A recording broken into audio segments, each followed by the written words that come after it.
Today we're talking about how to handle chronic complainers. Well, if you're on a project or lead a team, you've probably met this person. The one that says, well, I never get the promotion, or it's just way too hard, or I'm always given the bad projects, or even this will never work.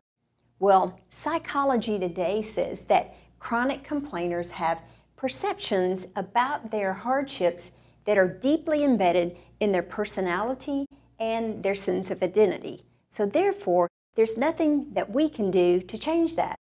They also say that they tell others about their problems all the time. And they're not seeking advice or solutions. And worse yet, they spread their negative messages to everyone they encounter. Unfortunately, that could be your team. So although we can't change anything in their personality or their identity, there are some strategies that we can use to handle them if they're on our project or team. So first of all, try to avoid convincing them that things aren't as bad as they seem. For instance, if you say, well, it's not really that bad, they're going to say, oh yes it is, and they're going to continue to tell you the 100 reasons why. Number 2, give sympathy, then redirect them to action. So an example could be, you could say, well, that must be upsetting for you. Now, let's go ahead and get to the meeting so we won't be late.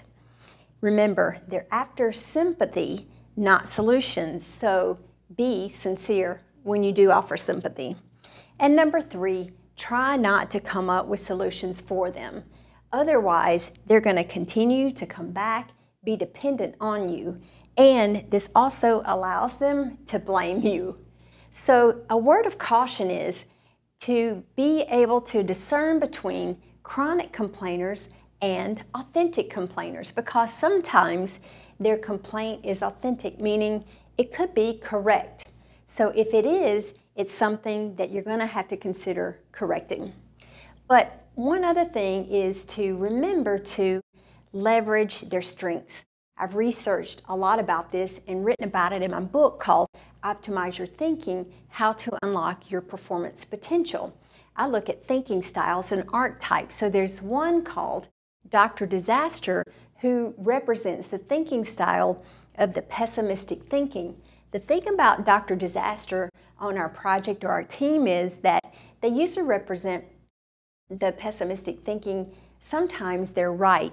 And what they're concerned about are risk on your project. So once you start leveraging their strengths, you can also begin to be planning better for the risk on your project. But remember to protect your energy and your time. You're not responsible for their complaints unless it is truly something wrong in your project that you have to handle. Don't let their complaints be contagious. It could destroy your team and derail your project. So keep them at a distance if they are affecting you. So if you're looking for additional resources on chronic complainers, then sign up for our software now at projectmanager.com.